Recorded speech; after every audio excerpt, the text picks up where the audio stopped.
Urdu pedagogy की 11वीं class में मैं एम अली आप सभी का खैर मकदम करता हूँ।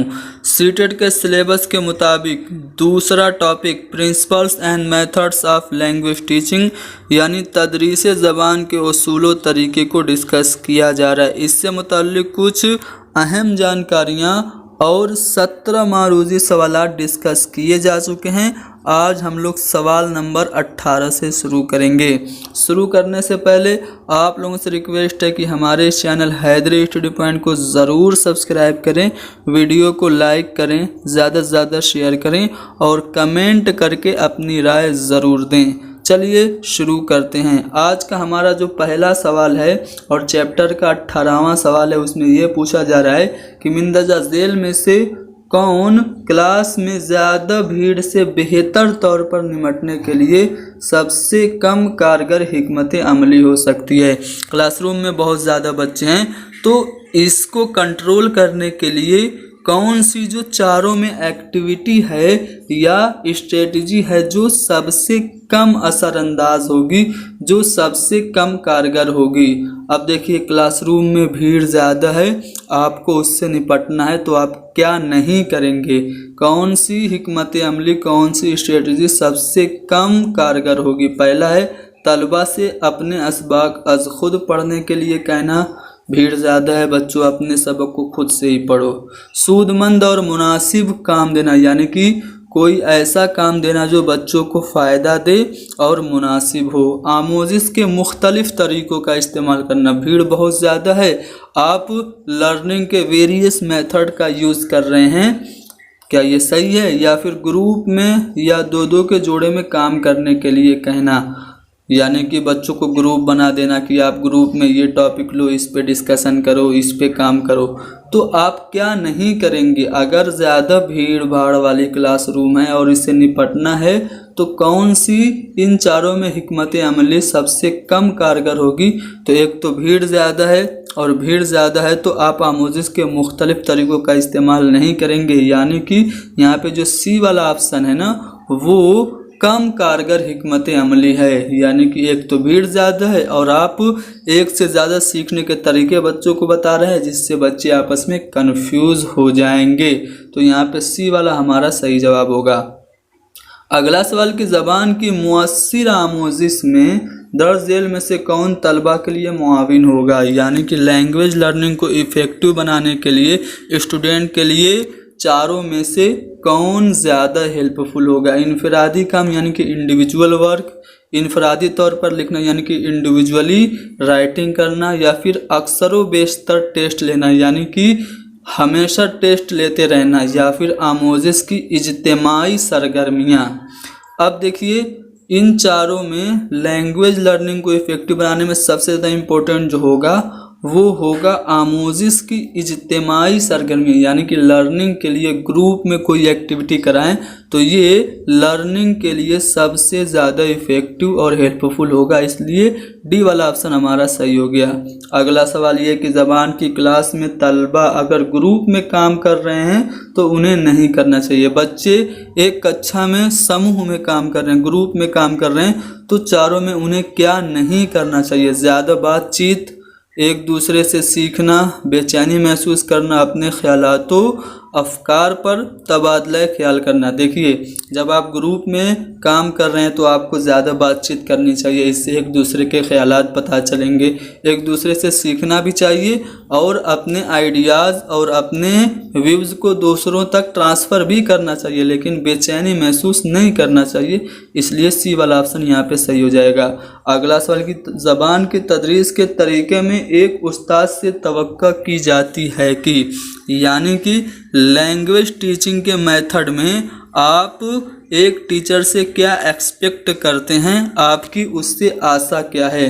पहला है आमोज़गारों को अपनी तजर्बात की रोशनी में मालूमात तामीर करने के लिए मदद करे, यानी लर्नर्स को अपने एक्सपीरियंस के बेस पे जो नॉलेज है उसको क्रिएट करने में एक टीचर हेल्प करे, यानी शिक्षार्थियों को अपने अनुभव के प्रकाश में जो ज्ञान है उसका सृजन करने में मदद करे। क्या एक ज़बान की तदरीस के तरीके में एक टीचर से आप ये एक्सपेक्ट करते हैं या फिर क्लास के लिए निसाब की तामीर करें, खुद टीचर सिलेबस बनाए, क्या आप ये टीचर से एक्सपेक्ट करते हैं या फिर आमोज़गारों की अपनी निसाबी किताब तैयार करने में मदद करें। बच्चों को कहे कि चलो खुद से अपनी निसाबी किताब बनाओ, अपना सिलेबस का टेक्स्ट बुक बनाओ, मैं आपकी मदद करता हूँ। क्या ये उस्ताद से तवक्को की जाती है या फिर आमोज़गारों को माक़ब्ल तामीर मालूमात फराहम की जाती है।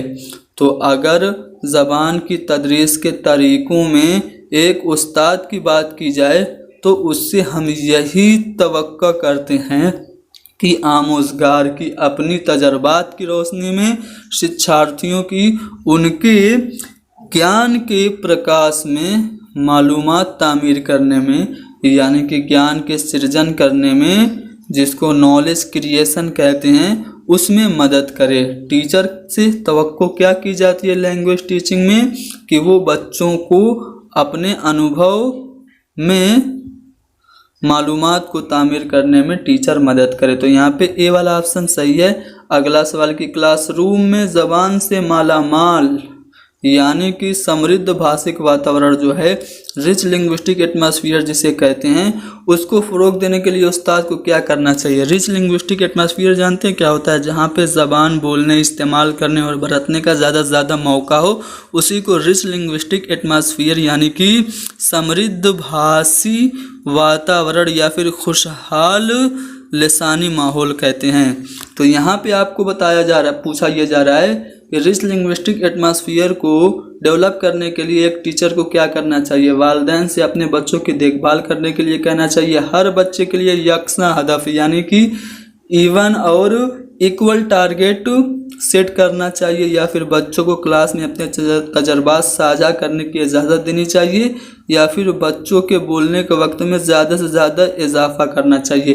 तो यहाँ पे रिच लिंग्विस्टिक एटमॉस्फेयर के लिए आप देख सकते हैं कि सी और डी दोनों मुनासिब है, यानी कि ज़्यादा से ज़्यादा बोलने का मौका और अपने तजर्बात साझा करने की इजाज़त। लेकिन ज़्यादा मुनासिब जो है वो क्या है, बच्चों को क्लास में अपने तजर्बात साझा करने की जब इजाज़त देंगे, यानी कि हर बच्चे से कहेंगे कि तुम घूमने गए थे, ताजमहल देखने गए थे, तो तुमने क्या क्या महसूस किया, तुम्हारा अनुभव क्या था। तो हर बच्चा अलग अलग तरीके से जब अपने अनुभव को शेयर करेगा तो इससे रिच लिंग्विस्टिक एटमॉस्फेयर, खुशहाल लिसानी माहौल, जिसको समृद्ध भाषिक वातावरण कहते हैं, वो डेवलप होगा। तो यहाँ पे सी वाला आंसर ज़्यादा मुनासिब है।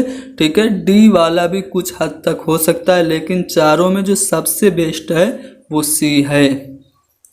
अगला सवाल कि ज़बान की आमोज़िश के लिए मुस्तनद मतन ज़रूरी है। लैंग्वेज लर्निंग के लिए ऑथेंटिक जो पैसेज है वो क्यों ज़रूरी है? क्योंकि यह नया काम शुरू करने में रहनुमाई करती है, फितरी ज़बान को इजहार का मौका देती है, इजहार को मुस्तनद बनाती है, या फिर मुसन्निफ़ को समझने में माविन होती है। तो आमोज़िश के लिए मुस्तनद मतन इसलिए ज़रूरी है क्योंकि यह अभिव्यक्ति को, एक्सप्रेशन को ऑथेंटिक बनाती है, मुस्तनद बनाती है। सी वाला ऑप्शन सही है। आमोज़गारों की गलतियों की इस्लाह करते वक्त उस्ताद को चाहिए। देखिए, मैंने पिछली वीडियो में मैं आपको बताया था कि बच्चे गलतियां कर सकते हैं, गलतियां सीखने के अमल का एक अहम जुज़ हैं। बच्चे गलतियों से ही सीखते हैं, गलतियां उनको इंसाइट और अंतर्दृष्टि देती है। तो अगर बच्चे गलतियां कर रहे हैं तो गलतियों का करेक्शन करते हुए, गलतियों की इस्लाह करते हुए एक टीचर को क्या करना चाहिए? बच्चे की गलतियों को निशानजद करे या हर बच्चे की गलती की इस्लाह करे, गलतियां दोहराने पर बच्चों को डांटे, आमोज़गारों को तरगीब देने के लिए मुस्बत रवैया अपनाए। अगर बच्चे गलतियां कर रहे हैं तो बच्चों को मोटिवेट करे और उनके प्रति सकारात्मक रवैया अपनाए। मुस्बत रवैया यानी कि पॉजिटिव अप्रोच उनके प्रति रखे। तो डी वाला सही हो जाएगा। अगला सवाल की ज़बान सीखने का पहला मरहला क्या है?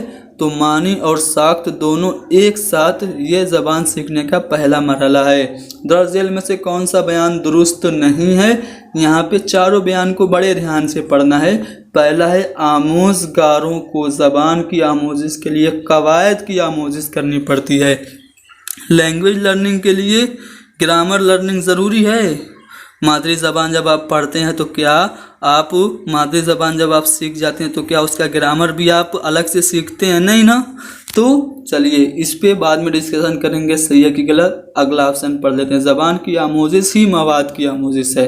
लैंग्वेज आप सीख रहे हैं तो साथ साथ आप लैंग्वेज में जो टॉपिक है वो भी सीख रहे हैं, तो ये तो बात बिल्कुल सही है।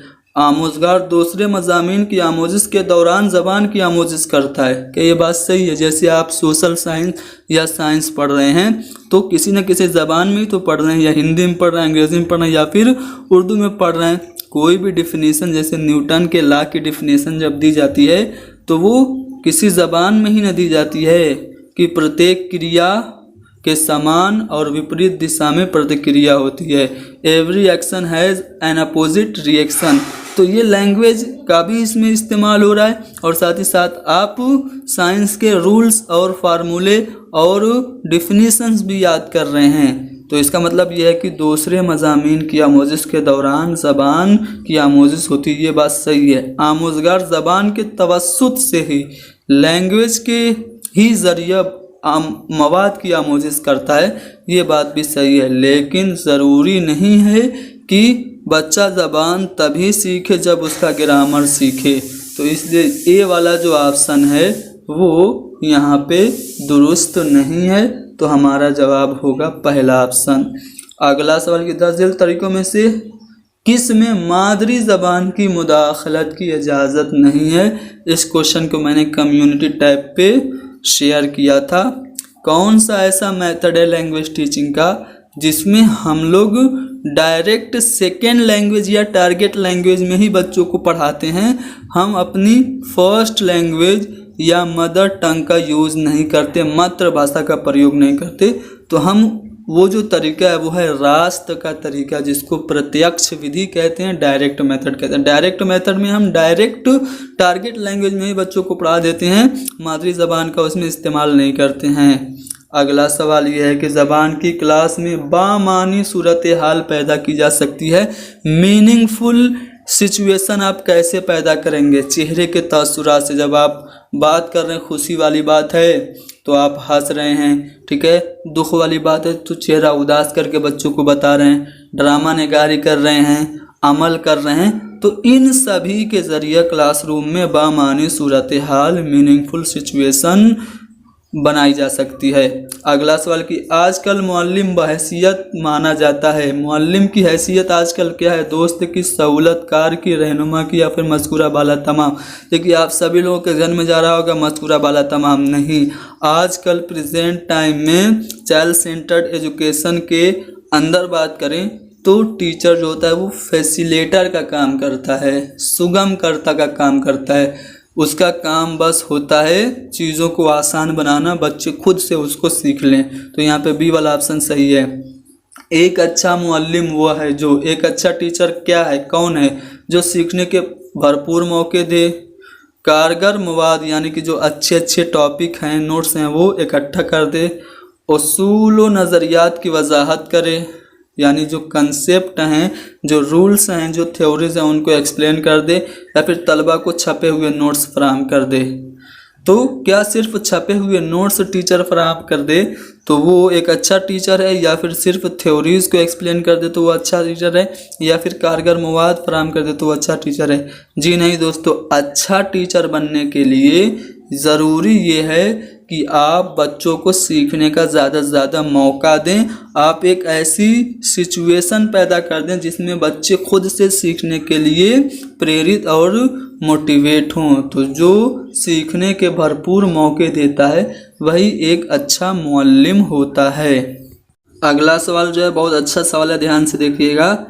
एक उर्दू बोलने वाले मुअल्लिम का तबादला राजस्थान के दूर दराज इलाके में हो जाता है। मान लीजिए आप उत्तर प्रदेश के रहने वाले हैं और आप उर्दू ज़बान बोलते हैं, आपने रीट का इम्तिहान पास किया और आप तैनात हो गए राजस्थान के किसी दूर दराज इलाके में, आउटर एरिया में। चूँकि आपको मुकामी ज़बान नहीं आती, आपको मान लीजिए वहाँ की मुकामी ज़बान मारवाड़ी है, आपको नहीं आती, इसलिए आपको बहुत सी मुश्किलात का सामना करना पड़ता है। ज़ाहिर है वहाँ की ज़बान नहीं आएगी तो आपको डिफ़िकल्टीज़ होंगी। तो आप क्या करेंगे? 4 ऑप्शन है, ध्यान से देखिए।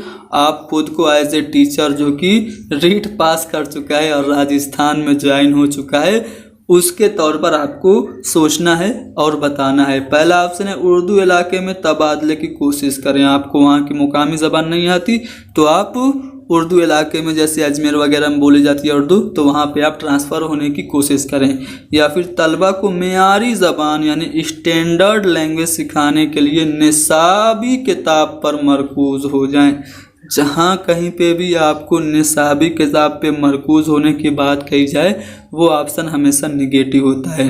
आप कभी भी निसाबी किताब पे मरकूज़ नहीं होंगे। तीसरा है तदरीस के दौरान बच्चे की ज़बान को बतौर वसीला इस्तेमाल करें। देखिए, आपको वहाँ की ज़बान नहीं आती लेकिन बच्चे तो वहाँ की ज़बान बोलते हैं, तो जो उनकी ज़बान है उसी को आप एक सोर्स के तौर पर, एक संसाधन के तौर पर, एक वसीले के तौर पर इस्तेमाल करते हुए बच्चों को तदरीस दे सकते हैं। तो यहाँ पे जो सी वाला ऑप्शन है वो सही है। अगला सवाल कि जेल में उन कामों की फहरिस्त है जो अक्सर ज़बान की क्लास में कराई जाती है। कुछ एक्टिविटीज़ यहाँ पे हैं जो कि लैंग्वेज की क्लासरूम में कराई जाती हैं। कौन सी एक्टिविटी ऐसी है, इनमें से कौन सा बच्चे को एक सरगर्म आमोजगार बनाने की हैसियत से देखता है, यानी कि कौन सी एक्टिविटी है जिससे बच्चे एक्टिव लर्नर बनेंगे। 4 एक्टिविटी है जो क्लासरूम में कराई जाती है, इन चारों में किस एक्टिविटी से बच्चे एक्टिव लर्नर बनेंगे। पहला है तलबा नज़्म के अखज़ माना के लिए, यानी कि पोएम से मीनिंग्स को निकालने के लिए मजमुआ में यानी कि ग्रुप में काम करते हैं, तो क्या ये एक्टिव लर्नर्स हैं। या फिर तलबा नज़्म के सवालात के सही जवाब को ध्यान से याद करते हैं, बस याद करते हैं।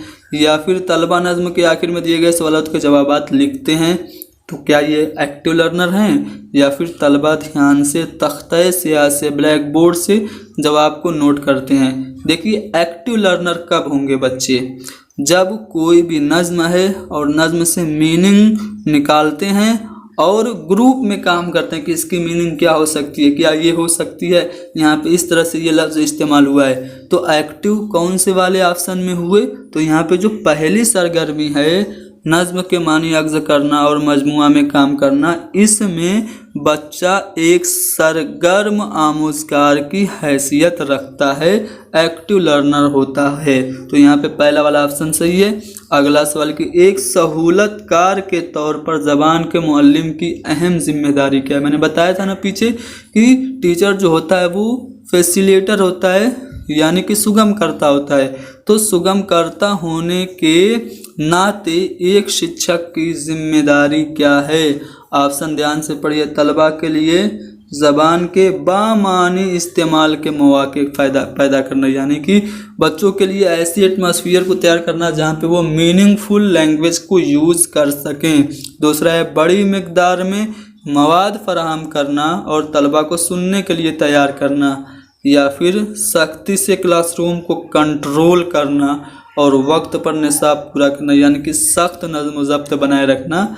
या फिर बुलंद आवाज़ से सबक पढ़ना और बार बार वजाहत करना।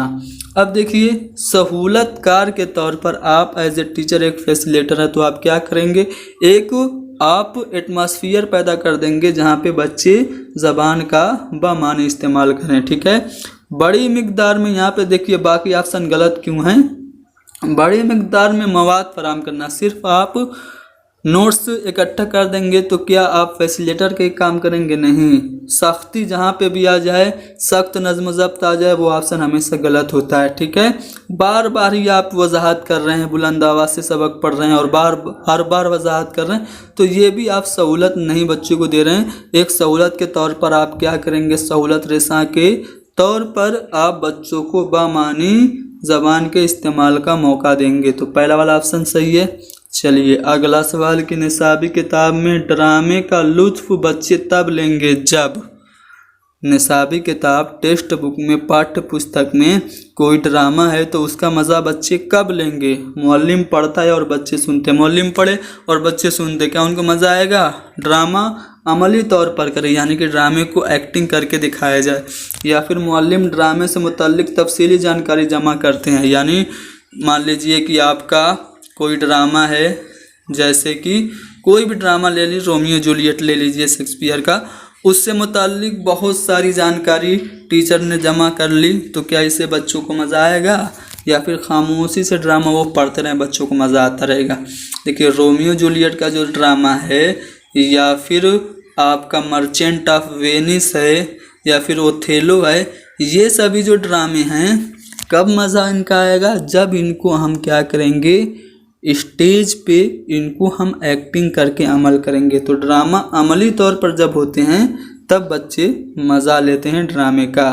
अगला सवाल कि रोल प्ले का बुनियादी मकसद, जिन्होंने अब तक नोट्स हमारा ले लिया है उनके नोट्स में इसका जवाब बताया गया है सी, लेकिन इसको करेक्शन आप लोग कर लीजिएगा। यहाँ पे सही जो जवाब बताया गया है बी, ठीक है, लेकिन इसका जो सही जवाब है वो सी है, ठीक है।